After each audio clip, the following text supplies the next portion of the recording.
রাষ্ট্রীয় মর্যাদায় বনানীতে চিরনিদ্রায় শায়িত বর্ষিয়ান রাজনীতিবিদ মোহাম্মদ নাসিম করোনায় আক্রান্ত ছিলেন। ধর্ম প্রতিমন্ত্রী গোপালগঞ্জে দাফন।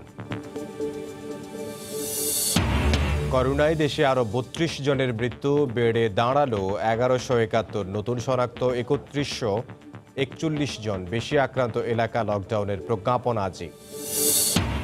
মেডিকেল অক্সিজেনের নামে চট্টগ্রামে বিক্রি হচ্ছে মারাত্মক ক্ষতিকর ইন্ডাস্ট্রিয়াল অক্সিজেন। শারীরিক নানা জটিলতার সঙ্গে দুর্ঘটনার শঙ্কা, জড়িত ৪ প্রতিষ্ঠান। বাজেটের পর নিত্যপণ্যের দাম বাড়লেও এবার ব্যতিক্রম। করোনা সংকটে চাহিদা কম থাকায় বাড়েনি দাম, বলছেন বিশ্লেষকরা। সহজ আয়ের পথ খুঁজতেই মোবাইলে শুল্ক আরোপ। এবং আম্পানের ক্ষত না শোকাতেই সমুদ্রে মাছ ধরায় নিষেধাজ্ঞায় আবারও বিপাকে উপকূলের জেলেরা। সরকারি সহায়তা নিয়েও ক্ষোভ।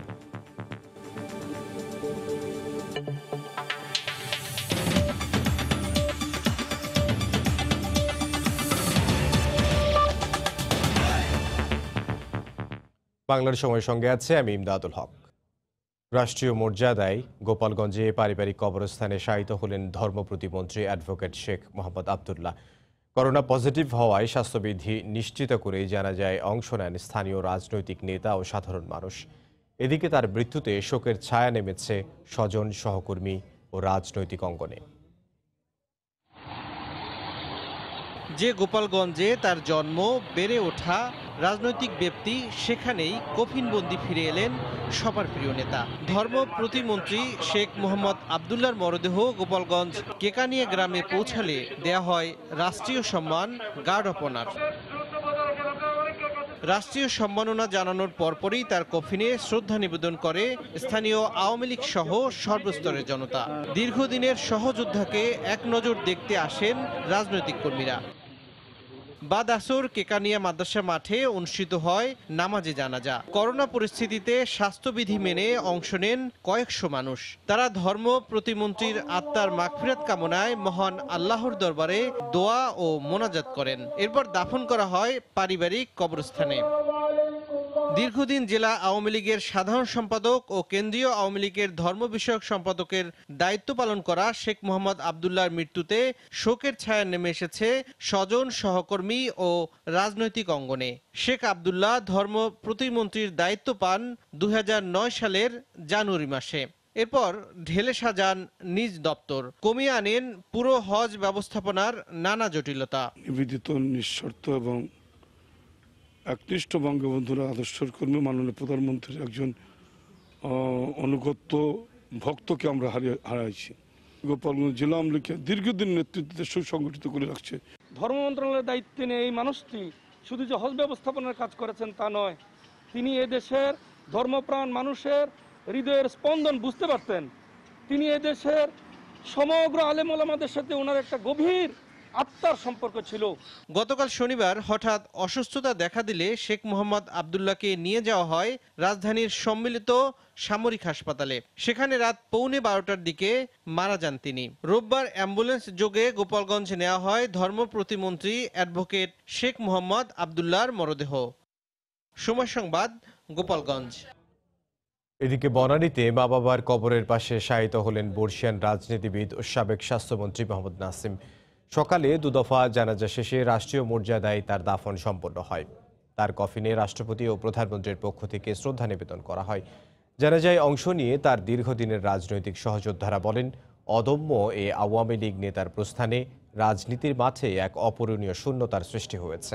শাহরিয়ার জামান দ্বীপকে সঙ্গে নিয়ে আজহার লিমনের রিপোর্ট। লাল সবুজের পতাকায় মোড়ানো যমুনা পাড়ের তুখোর রাজনীতিক মোহাম্মদ নাসিম। করোনা সংকটের প্রেক্ষাপটে সীমিত পরিসরে বনানী কবরস্থান মসজিদ প্রাঙ্গণে তার শেষ বিদায়ের আনুষ্ঠানিকতা। বীর মুক্তিযোদ্ধা মোহাম্মদ নাসিমকে গার্ড অব অনারে বিদায় জানানো হয়। বঙ্গবন্ধু কন্যার ঘনিষ্ঠ সহচরকে রাষ্ট্রপতি ও প্রধানমন্ত্রীর পক্ষে শ্রদ্ধা নিবেদন করেন 2 সামরিক সচিব। আওয়ামী লীগ সহযোগী সংগঠন ও 14 দল শ্রদ্ধা জানায় বর্ষিয়ান এ নেতাকে। স্বাস্থ্যবিধি মেনে শেষ বিদায় দিতে ছুটে আসেন মোহাম্মদ নাসিমের রাজনৈতিক সহযোদ্ধারা। তারা বলেন, জাতীয় নেতা শহীদ ক্যাপ্টেন এম মনসুরের যোগ্য উত্তরসূরি ছিলেন তিনি। একজন নেতা যে আমৃত্যু পর্যন্ত একটি নীতি ও আদর্শের প্রতি আমৃত্যু অবিচল থাকতে পারেন, সেটি বারবার স্মরণ রাখবেন। তিনি একজন অসমসাহসী আপোষহীন নেতা, তিনি কর্মী বান্ধব নেতা, তিনি জনবান্ধব নেতা। অধিকার আদায়ের আন্দোলনে তিনি ছিলেন পুরোধা, তিনি গুরুত্বপূর্ণ দায়িত্ব পালন করেছেন, তার কণ্ঠ ছিল সোচ্চারিত। সিরাজগঞ্জের কাজীপুরবাসীর প্রতি কৃতজ্ঞতা জানান পরিবারের সদস্যরা। করোনা ভাইরাসের পরিস্থিতির কারণে আমরা শুধুমাত্র মানুষের কথা চিন্তা করে আমার বাবার এই শেষ ইচ্ছাটি পূরণ করতে পারলাম না। আমার সিরাজগঞ্জের উত্তরবঙ্গের লক্ষ কোটি মানুষের কাছে আমি ক্ষমা চেয়ে নিলাম। রোববার বেলা 11টার দিকে সমস্ত আনুষ্ঠানিকতা শেষে দাফন করা হয় চারবারের এই মন্ত্রীকে। শ্রদ্ধা জানাতে আসা এসব মানুষেরা বলছেন, মোহাম্মদ নাসিমের প্রস্থান নিঃসন্দেহে রাজনীতির মাঠের এক বড় শূন্যতা। তবে তার দীর্ঘ বর্ণাঢ্য রাজনৈতিক জীবনে ত্যাগের যে দৃষ্টান্ত রেখে গেছেন, তা আওয়ামী লীগ নেতাকর্মীদের জন্য পাঠ্য হবে যুগ যুগান্তর। আজহার লিমন, সময় সংবাদ, ঢাকা। দেশে করোনায় আক্রান্ত হয়ে আরও ৩২ জন মারা গেছেন। এ নিয়ে মারা গেলেন ১,১৭১ জন। নতুন করে ৩,১৪১ জনের দেহে শনাক্ত হয়েছে এই ভাইরাস। দুপুরে স্বাস্থ্য অধিদপ্তরের নিয়মিত অনলাইন বুলেটিনে জানানো হয় ২৪ ঘন্টায় সুস্থ হয়েছেন আরও ৯০৩ জন। বুলেটিনে সবার মাস্ক ব্যবহার নিশ্চিত করার তাগিদ দেওয়া হয়। ক্ষুদ্র ভাইরাস, অথচ কি তার ব্যাপক প্রভাব। ৮ই মার্চ দেশে শনাক্তের পর থেকে ১৫তম সপ্তাহের প্রথম দিনেও অব্যাহত আছে মৃত্যু ও আক্রান্তের সংখ্যার ব্যাপকতা। চীনকে টপকে বিশ্বে আক্রান্তের সংখ্যা বিবেচনায় ১৮তম স্থানে বাংলাদেশ। দক্ষিণ এশিয়ার দেশগুলোর মধ্যে ভারতের স্থান চতুর্থ আর পাকিস্তান ১৫তম। শেষ ২৪ ঘন্টায়ও অব্যাহত আছে আক্রান্ত ও মৃত্যুর এই হার। এ পর্যন্ত শনাক্ত হয়েছেন ৮৭,৫২০ জন। ২৪ ঘন্টা সুস্থ হয়েছেন ৯০৩ জন। এ পর্যন্ত ১৮,৭৩০ জন সুস্থ হয়েছেন। শনাক্ত বিবেচনায় সুস্থতার হার ২১.৪০%। ২৪ ঘন্টায় মৃত্যুবরণ করেছেন ৩২ জন। এ পর্যন্ত ১,১৭১ জন। আক্রান্তের তুলনায় মৃত্যুর হার ১.৩৪ ভাগ। তবে এর মধ্যে দেশের বেশ কয়েকজন বিশিষ্টজন ও সরকারের গুরুত্বপূর্ণ ব্যক্তি প্রাণ হারিয়েছেন করোনা ভাইরাসে আক্রান্ত হয়ে। প্রতিরোধে সবচেয়ে গুরুত্বপূর্ণ হিসেবে শতভাগ মাস্ক ব্যবহার নিশ্চিতের কথা বলছে স্বাস্থ্য অধিদপ্তর। দেশের অনেক বিশিষ্ট ব্যক্তিবর্গ আক্রান্ত হচ্ছেন এবং অনেকেই মৃত্যুবরণ করেছেন। আইন শৃঙ্খলা বাহিনী, প্রশাসন, বিচার বিভাগ, জনপ্রতিনিধি, সাংবাদিক, শিক্ষক, ব্যাংক, বিমা, ব্যবসায়ী এবং সাধারণ মানুষ বর্তমানে করোনার আঘাতে পর্যুদস্ত। অনেক দেশ শতভাগ মানুষ মাস্ক পরে করোনা সংক্রমণ কমিয়েছে। কাজেই সকলের প্রতি আবারও অনুরোধ জানাচ্ছি, যার যার অবস্থান থেকে শতভাগ মাস্ক পরা নিশ্চিত করুন। নতুন যোগ হওয়া একটি সহ সারা দেশে এখন ৬০টি কেন্দ্রে নমুনা সংগ্রহ করা হচ্ছে বলে জানায় স্বাস্থ্য অধিদপ্তর। ইহসান জুয়েল, সময় সংবাদ, ঢাকা। রাজধানীর বিভিন্ন এলাকা সহ দেশের অনেক স্থানকে রেড জোন ঘোষণা করে লকডাউন করা হবে, যা বাস্তবায়ন হবে আগামীকাল। এ বিষয়ে আজই প্রজ্ঞাপন জারি করা হবে বলে জানিয়েছেন জনপ্রশাসন প্রতিমন্ত্রী ফরহাদ হোসেন। রেড জোনের আমাদের তো সিদ্ধান্ত হয়ে গেছে এবং সেটা আমাদের স্বাস্থ্য মন্ত্রণালয় থেকে প্রজ্ঞাপন হয়েছে। সেটা অনুযায়ী আমরা প্রজ্ঞাপন করছি। মাননীয় প্রধানমন্ত্রী স্বাক্ষর করলেই আমরা দিয়ে দেবো, খুব দ্রুত আমরা এতে অনলাইনে দিয়ে দেবো। প্রজ্ঞাপন পাওয়ার পরেই ঢাকার বিভিন্ন জায়গাতে রেড জোন আমরা ঘোষণা করব এবং সেভাবে আমরা কার্যক্রম শুরু করব। রেড জোনে আমাদের সাধারণ ছুটি থাকবে ওখানে। আর ১৫ তারিখের পরে যে বিষয়টি, আমরা যে স্বল্প পরিসরে যেভাবে চলছে, আমাদের পরবর্তী নির্দেশনা না দেওয়া পর্যন্ত এইভাবে চলতে থাকবে। সীমিত আকারে অর্থনৈতিক কর্মকাণ্ড, অফিস আদালত এবং যেভাবে নির্দেশনা আছে ওই নির্দেশনাগুলোই থাকবে। রেড জোন নিয়ে বিস্তারিত জানাতে গাজীপুর থেকে যুক্ত হচ্ছেন সহকর্মী রাজিবুল হাসান। যোগ দেব তার সঙ্গে। রাজীব, করোনা প্রতিরোধে গাজীপুরে যে রেড জোনের আওতায় কালীগঞ্জ উপজেলার ৩টি ওয়ার্ডকে লকডাউন ঘোষণা করা হয়েছে। আজকে ২ দিন চলছে। আজকে আমরা এখানে কিছুক্ষণ আগে কথা বলেছি উপজেলা নির্বাহী কর্মকর্তার সঙ্গে। তিনি জানিয়েছেন যে এই যে রেড জোনের ভেতরে যেসব এলাকা রয়েছে, সেখানে যেসব বাসিন্দা রয়েছে সেসব বাসিন্দারা স্বাস্থ্য বিধি না মানা এবং মাস্ক না পরে বাড়ির বাইরে বের হওয়ার কারণে ৪ জনকে জরিমানা করা হয়েছে। মোট ১৬,০০০ টাকা জরিমানা করা হয়েছে। আর তিনি জানিয়েছেন যে পরবর্তী নির্দেশ দেওয়া না পর্যন্ত যে এই যে রেড জোনের আওতাভুক্ত যেসব অঞ্চল রয়েছে সেখানে যেসব নাগরিক কিংবা বাসিন্দা রয়েছে তারা যাতে ঘর থেকে না বের হয় তার জন্য মাঠে কাজ করছে প্রশাসন।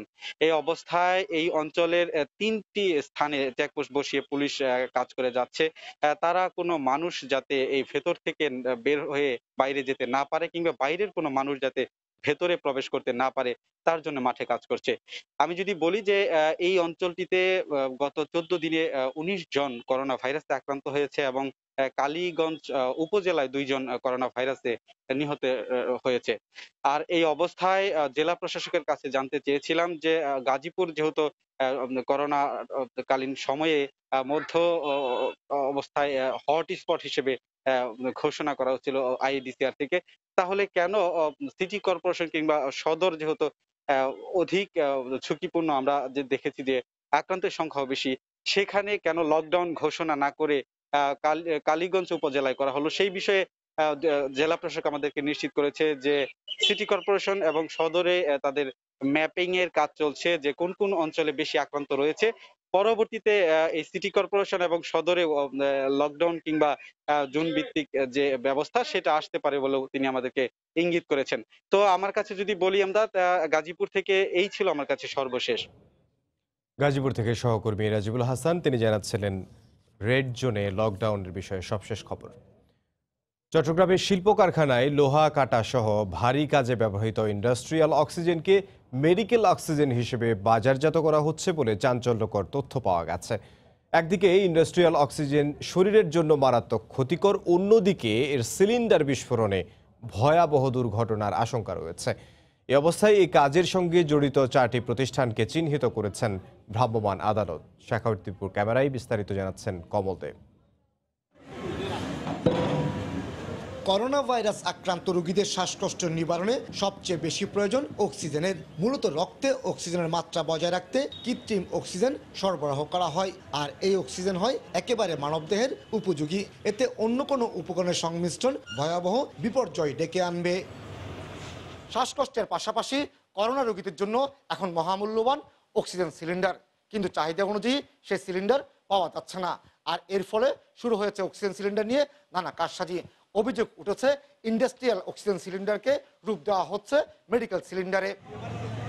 ভ্রাম্যমাণ আদালত বাড়তি দামের বিরুদ্ধে অভিযান চালাতে গিয়ে প্রমাণ পায় মানবদেহের জন্য ক্ষতিকর ইন্ডাস্ট্রিয়াল অক্সিজেনকে মেডিকেল অক্সিজেনে রূপ দেওয়ার অপচেষ্টার। ইন্ডাস্ট্রিয়াল গ্রেডের যে অক্সিজেন যারা তৈরি করে সেই অক্সিজেন প্ল্যান্টগুলো থেকে তারা অক্সিজেনটা সংগ্রহ করে পরে যে মেডিকেল গ্রেডে কনভার্সন বা মিক্সিং, সেখানে সেই ব্যাপারটি ঘটেছে।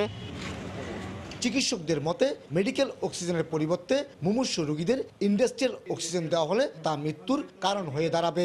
ইন্ডাস্ট্রিয়াল অক্সিজেনের ইম্পিউরিটিস থাকে, সেটিকে দেওয়া হয় লাংসের ক্ষতি থেকে শুরু করে এবং সমস্ত অর্গান ক্ষতি করে ভালোর চেয়ে খারাপ হতে পারে। ইন্ডাস্ট্রিয়াল অক্সিজেন সিলিন্ডারের কারণে বাসাবাড়িতে বিস্ফোরণের মতো দুর্ঘটনার সংখ্যা সিভিল সার্জনের। ভেজাল সিলিন্ডারে এটা বিস্ফোরণ হতে পারে। এই ধরনের অক্সিজেন যাতে বাজারে না আসতে পারে সে ব্যাপারে সবাই সজাগ থাকতে হবে। এটা প্রশাসনের উদ্যোগ নিতে হবে, মানুষের সচেতন হতে হবে। যাদের বিরুদ্ধে অভিযোগ তাদের অনেকেই ব্যবসা প্রতিষ্ঠান বন্ধ করে চলে গেছেন, তবে যারা এখনো ব্যবসা করছেন তারা অভিযোগ অস্বীকার করছেন। আমরা এখানে ইন্ডাস্ট্রিয়াল গ্যাসের মূলত ব্যবসা, আর আমরা লিন্ডের ডিলার হিসেবে লিন্ডের অক্সিজেনগুলো আমরা বিক্রি করি সাধারণত, যা রিফিল বিক্রি করি। যেহেতু আমাদের কাছে সিলিন্ডার আছে, লিন্ডের সাথে আমাদের সম্পর্ক ভালো, আমাদেরকে দেয় আর কি। অক্সিজেন সরবরাহকারী প্রতিষ্ঠান লিন্ডের তথ্য অনুযায়ী বর্তমানে নগরীতে ছোট সাইজের 350 এবং বড় সাইজের 300 মেডিকেল অক্সিজেন সিলিন্ডার সরবরাহ করা হচ্ছে। কমল দে, সময় সংবাদ, চট্টগ্রাম। বাজেট উপস্থাপনের পরই কর বাড়ানোর প্রস্তাব করা বিভিন্ন পণ্যের দাম বেড়ে যায় সঙ্গে সঙ্গে। তবে এবার ব্যতিক্রম। বিক্রেতারা বলছেন করোনা সংকটের কারণে বিদেশ থেকে পণ্য আসা প্রায় বন্ধ। এ কারণে এখনও বিক্রি হচ্ছে আগে আনা পণ্য। অর্থনীতিবিদদের মত, এবার কড়া নজরদারি ও চাহিদা কম থাকায় বাজারে কোনো প্রভাব পড়েনি। তোফাজ্জল হোসাইনের রিপোর্ট। করোনা মহামারীর মধ্যে ঘোষিত 2020-21 অর্থ বছরের বাজেটে বেশ কিছু পণ্য আমদানিতে কর ছাড় ও কিছু পণ্যের কর বাড়ানোর প্রস্তাব করা হয়েছে, কিন্তু এখনও এর প্রভাব দেখা যায়নি বাজারে। কোভিডকালে কর কমানোর প্রস্তাব দেওয়া হয়েছে স্বাস্থ্য সুরক্ষা পণ্যের। সেই হিসেবে দাম কমবে corona virus test kit, hand gloves, মাস্কের। ওষুধ তৈরির দেশীয় কাঁচামালের দাম কমে যাওয়ায় কমবে ওষুধের দামও। আমদানি শুল্ক কমানোর প্রস্তাবে দাম কমার তালিকায় আছে স্বর্ণ। বিক্রেতারা বলছেন এখনো এসব পণ্য বিক্রি হচ্ছে আগের দামেই। আমাদের স্বর্ণের দাম এখনো যা আছে ওইভাবেই আছে, যদি বাজেটে কমায় অবশ্যই কমাবে। গ্লাভস, মাস্ক, হ্যান্ড স্যানিটাইজার এবং স্যাভলন এগুলো প্রোডাক্ট অ্যাভেলেবেল হচ্ছে, বিভিন্ন কোম্পানি সাপ্লাই থাকার ফলে দামগুলো কমে যাচ্ছে। এদিকে অন্য বছর বাজেট উপস্থাপনের পরই বাজারে বেড়ে যায় আমদানিতে অতিরিক্ত শুল্ক আরোপ করা পণ্যের দাম। তবে এবার কর আরোপের খবরেও বাড়েনি আমদানি করা তরল দুধ, দুগ্ধজাতীয় পণ্য, মধু ও চকলেটের দাম। সব প্রোডাক্টে আমাদের পূর্বের মূল্যই আছে, নির্ধারিত আছে, আমরা এখনো দাম বৃদ্ধি করি নাই। অর্থনীতিবিদদের মত, করোনার কারণে চাহিদা কমে যাওয়ায় বাজারে প্রভাব পড়েনি। করোনার প্রভাবে এখন কিন্তু মানুষের হাতে আয় নেই এবং চাহিদার একটা বড় রকমের সংকট রয়েছে। এই সময়ের বাজার ব্যবস্থার প্রতিও একটা মনিটরিং এবং দৃষ্টিভঙ্গি আছে প্রাইসের উপরে। খাদ্য সামগ্রীর দাম বাড়ার সম্ভাবনা তৈরি হলেও আমরা বাজারে দেখছি যে সে সকল পণ্যের দাম এখনো আসলে আগেই যে বাড়িয়ে দেওয়ার প্রবণতা সেটা এই বছর বাড়তে দেখিনি। কোভিড পরিস্থিতির কারণে সরকারের পক্ষ থেকে বাজার মনিটরিংয়ে কড়াকড়িও দাম নিয়ন্ত্রণে থাকার আরেকটি বড় কারণ বলে মনে করেন বিশ্লেষকরা। তোফাজ্জল হোসাইন, সময় সংবাদ, ঢাকা। মোবাইলে কথা বলার উপর 5% শুল্ক আরোপে সরকারের অতিরিক্ত আয় হবে 1,500 কোটি টাকা। এই সহজ আয়ের কারণেই এমন কর বসানো হয়েছে বলে মনে করেন সাবেক এনবিআর চেয়ারম্যান। এদিকে মানুষ অপ্রয়োজনে অতিরিক্ত কথা বলে, তাই অতিরিক্ত কর বসানো হয়েছে। এনবিআর চেয়ারম্যানের এমন বক্তব্যে বিশ্লেষকরা বলছেন কর বাড়ালেও মানুষের কথা বলা কমবে না। হাজিরা শিউলির রিপোর্ট। করোনা মহামারী হঠাৎ পাল্টে দিয়েছে মানুষের জীবনযাপন। বেশিরভাগেরই সময় কাটে চার দেয়ালের মাঝে। বন্ধু স্বজনদের সঙ্গে যোগাযোগ সীমাবদ্ধ মুঠোফোনে। টেলিফোন আলাপে চলছে অফিস, মিটিং, এমনকি বাজার সদাইও। মোবাইলে কথা বলা ও ইন্টারনেট ব্যবহারের খরচের সিংহভাগই আসলেই কর্মহীন এই সময়ের নতুন বিনিয়োগ। কিন্তু পরিস্থিতির সঙ্গে ক্রমে সাবলীল হতে শুরু করা এসব কার্যক্রমে করের খরচ। আর বাজেট পরবর্তী সংবাদ সম্মেলনে এনবিআর চেয়ারম্যানের ভাষ্য, মানুষের অপ্রয়োজনীয় কথা কমাতেই 5% কর। অকারণ কথা বলার প্রবণতাও বেশি বৃদ্ধি পেয়ে গেছে। অথচ রাজস্ব বোর্ডের হিসেবে অতিরিক্ত 5% সম্পূরক শুল্ক থেকে বছরে সরকারের অতিরিক্ত আয় হবে 1,500 কোটি টাকা। রাজস্ব বোর্ডের সাবেক চেয়ারম্যান বলছেন এতে সাধারণ মানুষের কথা বলা কমবে না, বরং সহজেই অর্থ আয় হবে সরকারের। এটার যে সমালোচনা হচ্ছে, সমালোচনাটাও ঠিক। মানুষ এমনি করোনার সময়ে ক্ষতিগ্রস্ত হচ্ছে, ব্যবসা বাণিজ্য নাই, তাদের ইনকাম নাই, এখানে আবার এই মোবাইল তো ব্যবহার করবেই, এটাতে একটা চাপ বাড়বে। যত খরচই হোক কথা মানুষে বলবে, কথা বলার প্রবণতা আছে বলেই এটা বুঝতে পারছে এটা এখন বসাইলে যদি ঢালাওভাবে সম্পূরক শুল্ক আরোপ না করে ব্যবহার ভেদে শুল্ক আরোপের পরামর্শ অর্থনীতিবিদের। তারা বলছেন শিক্ষা, চিকিৎসার মতো গুরুত্বপূর্ণ খাতে মোবাইল সেবা ব্যবহারে কর বাড়ানো ঠিক হবে না। টেলিমেডিসিনের মতো জরুরি সেবার জন্য এটি ব্যবহার হচ্ছে, বাণিজ্যিক উদ্দেশ্যে নয়, অথবা শিক্ষা সংক্রান্ত কাজে, বিশেষ করে স্কুলগুলোর সঙ্গে অনলাইনে যে ক্লাস কার্যক্রম চলছে সেখানে এই ধরনের সেবা দেওয়ার ক্ষেত্রে এই সম্পূরক শুল্ককে রহিত করা যায় কিনা সেটি আমার মনে হয় যে বিবেচনা করা যেতে পারে।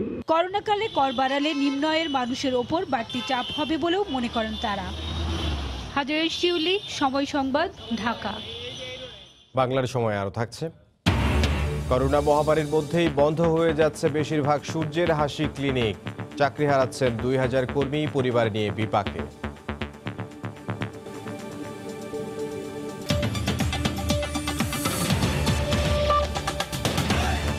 টাঙ্গাইলে যৌতুকের দাবিতে গৃহবধূকে খুঁটির সঙ্গে বেঁধে অমানবিক নির্যাতনের অভিযোগ উঠেছে গৃহবধূর স্বামী ও তার পরিবারের বিরুদ্ধে।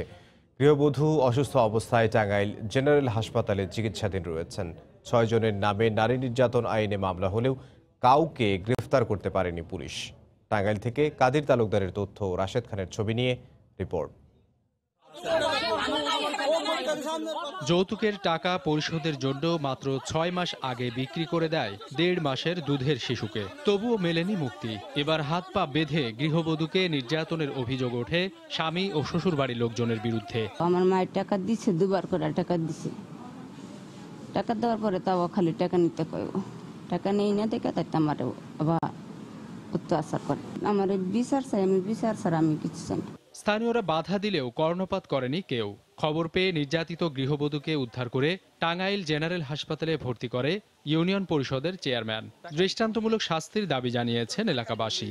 হাজবেন্ড, তারপরে মনে করেন ওই মহিলার বাসুর, আর হলো বাসুরের ওয়াইফ, আর হলো ওই নুনাস মহিলার, এরা মিলে মারধর করছে। এলাকার লোকজন আসলে বলছে যে এই তোমরা যে আমাদের বাড়িতে আসো তারই বাইরে মেরেলাম। বিচার হওয়া উচিত, কারণ এই সমস্ত ঘটনা অনেক জায়গায় শোনা যায়, আমাদের এখানে শোনা যায় না, এই প্রথম শোনা গেল। ভাসুর এবং তার ওয়াইফ সকলে মিলে একজন মানুষকে মারা, এটা একটি বর্বরতর কাণ্ড। বিষয়টি তদন্ত করে আইনি ব্যবস্থা নেওয়ার কথা জানিয়েছে পুলিশ। ঘটনার সত্যতা যাচাই পূর্বক এর সাথে জড়িত আছে তাদেরকে সকলকে দ্রুত সময়ে গ্রেফতার করতে সক্ষম বলে আমি আশা করি। মামলা হওয়ার পর থেকে পলাতক রয়েছে অভিযুক্ত স্বামী আশরাফ সহ পরিবারের সদস্যরা। সময় সংবাদ, টাঙ্গাইল। স্বাস্থ্যবিধি অমান্য করে গণপরিবহনে অতিরিক্ত যাত্রী ও ভাড়া নেওয়া হলে জড়িতদের বিরুদ্ধে কঠোর ব্যবস্থা নেবে পুলিশ। সকালে নারায়ণগঞ্জের কাঁচপুরে কথা বলেন হাইওয়ে পুলিশের অতিরিক্ত মহাপরিদর্শক মল্লিক ফখরুল ইসলাম। মহাসড়কে চাঁদাবাজি বন্ধেও কঠোর ব্যবস্থা নেওয়ার হুঁশিয়ারি দেন এ পুলিশ কর্মকর্তা। সামাজিক যে নিরাপত্তার কথা বলা হয়েছে, যে একটা সিট ফাঁকা রেখে বসার জন্য 50% যাত্রী নেওয়ার জন্য, এই বিষয়গুলো আমরা কঠোরভাবে পর্যবেক্ষণ করার জন্য নির্দেশ দিয়েছি এবং এই সংক্রান্ত কাজবাজ চলছে। শুধু তাই নয়, যাতে অতিরিক্ত ভাড়া কেউ না নেয় সে বিষয়ে আমরা মনিটরিং করছি। কোনো পুলিশ সদস্য চাঁদাবাজি শব্দটার সাথে কোনোভাবে জড়িত থাকতে পারবে না। যারা এর সাথে জড়িত থাকবে তাদের বিরুদ্ধে কঠোর আইনগত ব্যবস্থা গ্রহণ করা হবে এবং মহাসড়কে যারা চাঁদাবাজি করে তাদের বিরুদ্ধে কঠোর ব্যবস্থা নেওয়া হবে। গাইবান্ধায় পুলিশ পরিচয়ে দোকান থেকে বাকি নিতে গিয়ে ধরা পড়ল এক নারী। দুপুরে শহরের বাস টার্মিনাল এলাকা থেকে তাকে আটক করা হয়। পুলিশ জানায় শিখা নামের ওই নারী নিজেকে পুলিশ সদস্য পরিচয় দিয়ে বিভিন্ন দোকান থেকে জিনিসপত্র নিতেন, কিন্তু কখনোই পাওনা টাকা পরিশোধ করেনি। সম্প্রতি বিষয়টি নিয়ে থানায় অভিযোগ করেন দোকান মালিকরা। এরপর অভিযান চালিয়ে অভিযুক্ত নারীকে আটক করে পুলিশ। করোনা ভাইরাসে দেশের মানুষ যখন বিপর্যস্ত, তখন তৃণমূল পর্যায়ে স্বাস্থ্যসেবা দানকারী প্রতিষ্ঠান সূর্যের হাসির বেশিরভাগ ক্লিনিক 1 জুলাই থেকে বন্ধ করে দেয়া হচ্ছে। এতে চাকরি হারাচ্ছেন 2000 কর্মী। এমন পরিস্থিতিতে আতঙ্কিত কর্মীরা প্রধানমন্ত্রীর সহযোগিতা কামনা করেছেন। বিস্তারিত জানবো ইকরামুল কবিরের রিপোর্টে। ছবি তুলেছেন দিগেন সিংহ। 1997 সালে দাতা সংস্থা USAIDর অর্থায়নে দেশের 64টি জেলায় 399টি সূর্যের হাসি ক্লিনিক নামে সরকারি সহযোগী সংস্থা হিসেবে তৃণমূলের প্রায় 3 কোটি মানুষকে স্বাস্থ্যসেবা প্রদান করে আসছে। আগে ক্লিনিকগুলো 26টি এনজিওর মাধ্যমে পরিচালিত হতো। 2018 সাল থেকে এনজিওগুলোকে বিলুপ্ত করে 399টি ক্লিনিকের মধ্যে 369টি ক্লিনিক নিয়ে সূর্যের হাসি নেটওয়ার্ক দায়িত্ব গ্রহণ করে। চলতি বছর দেশের 158টি ক্লিনিক বন্ধ করার সিদ্ধান্ত নিয়েছে তারা। এতে স্বল্প মূল্যে স্বাস্থ্য ও পরিবার পরিকল্পনা সেবা গ্রহণকারী নিম্ন আয়ের ও হতদরিদ্র মানুষ বঞ্চিত হবে বলে মনে করছেন এই এনজিও নেতা। সারা বাংলাদেশে প্রায় 3 কোটি মানুষ এই সেবার আওতায়। এখন প্রায় 2/3 বন্ধ হয়ে যাচ্ছে ক্লিনিকগুলো। এতে কিন্তু অনেক লোক বঞ্চিত হয়ে যাবে। অন্যদিকে করোনা পরিস্থিতির মাঝে চাকরি হারাচ্ছেন 2000-এরও বেশি কর্মকর্তা কর্মচারী। চাকরি হারা এই কর্মীরা নানা কর্মসূচির মাধ্যমে প্রধানমন্ত্রীর হস্তক্ষেপ কামনা করেছেন। করোনা পরিস্থিতির মধ্যে যদি আমরা 2000 কর্মী আমরা চলে যাই, আমরা এখন কি করব? মানবতার মা, আপনি আমাদের এই সূর্যের হাসি নেটওয়ার্কের বেআইনি আদেশকে আপনি স্থগিত করে আমাদেরকে চাকরিতে বহাল রাখেন। আগামী 30 জুন থেকে দেশের 158টি ক্লিনিক বন্ধের সিদ্ধান্ত নেওয়া হয়েছে বলে জানিয়েছেন সূর্যের হাসি নেটওয়ার্ক। ইকরামুল কবির, সময় সংবাদ, সিলেট। মুজিব বর্ষ উপলক্ষে সারা দেশে গর্ভবতী মায়েদের বিনামূল্যে চিকিৎসা দিচ্ছে সেনাবাহিনী। এর অংশ হিসেবে নড়াইলে গর্ভবতীদের সেবা দেওয়া হয়। সকালে শহরের গোবরামিত্র কলেজে এই কর্মসূচির উদ্বোধন করেন যশোর সেনানিবাসের 55 artillery brigadier general IKM Mustahsanul Baki. দিনব্যাপী চলা কর্মসূচিতে জেলার 250 গর্ভবতী মাকে চিকিৎসা সেবা দেন 6 জন বিশেষজ্ঞ চিকিৎসক। এছাড়া কয়েকজন রোগীকে প্যাথোলজি পরীক্ষা ও বিনামূল্যে ওষুধ দেওয়া হয়। করোনা পরিস্থিতিতে গর্ভবতী মায়েদের স্বাস্থ্যসেবা নিশ্চিত করতে এই উদ্যোগ অব্যাহত থাকবে বলে জানায় সেনাবাহিনী। ঘূর্ণিঝড় আম্পানে উত্তাল সমুদ্র থেকে ফেরা মাছ ধরা ট্রলারগুলো আগামী 2 মাস আর সমুদ্রে যেতে পারবে না। সমুদ্রে চলা ৬৫ দিনের নিষেধাজ্ঞায় এখন আটকে গেছেন জেলেরা। একের পর এক নিষেধাজ্ঞার বেড়া জালে বন্দী এখন তারা।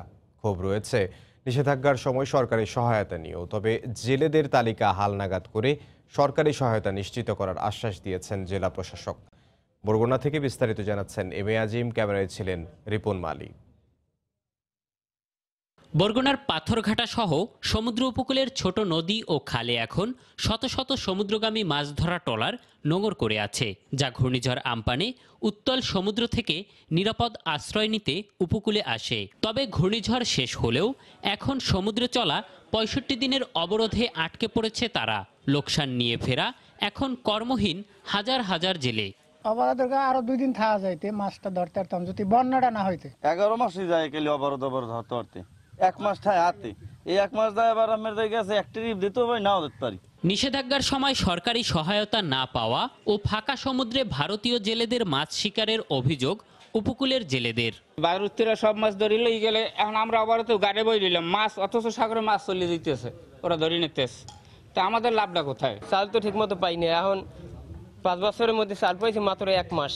তবে প্রতিটি নিষেধাজ্ঞার সময় চাল সহায়তা নিশ্চিত করতে জেলে তালিকা হালনাগাদের আশ্বাস দিলেন জেলা প্রশাসক। কেউ কেউ মারা গেছে এবং কেউ কেউ পেশা চেঞ্জ করে অন্যত্র চলে গেছে। আমরা ইতোমধ্যে তার এইটি সংশোধন করার উদ্যোগ নিয়েছি, হয়তো আগামী মাস থেকে সেই কাজটি আমরা করতে পারবো।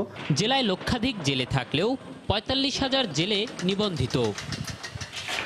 এম এ আজিম, সময় সংবাদ, বরগুনা।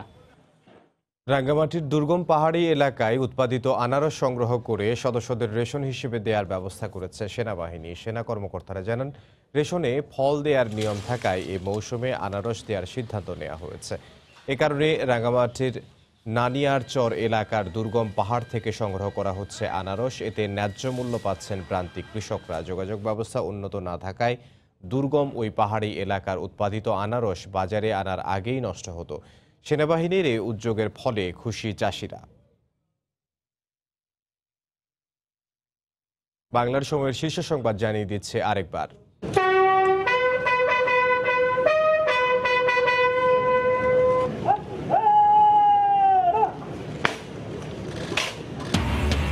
রাষ্ট্রীয় মর্যাদায় বনানীতে চিরনিদ্রায় শায়িত বর্ষিয়ান রাজনীতিবিদ মোহাম্মদ নাসিম করোনায় আক্রান্ত ছিলেন। ধর্ম প্রতিমন্ত্রী গোপালগঞ্জে দাফন। করোনায় দেশে আরো ৩২ জনের মৃত্যু, বেড়ে দাঁড়ালো ১১৭১। নতুন শনাক্ত ৩১৪১ জন। বেশি আক্রান্ত এলাকা লকডাউনের প্রজ্ঞাপন আজই।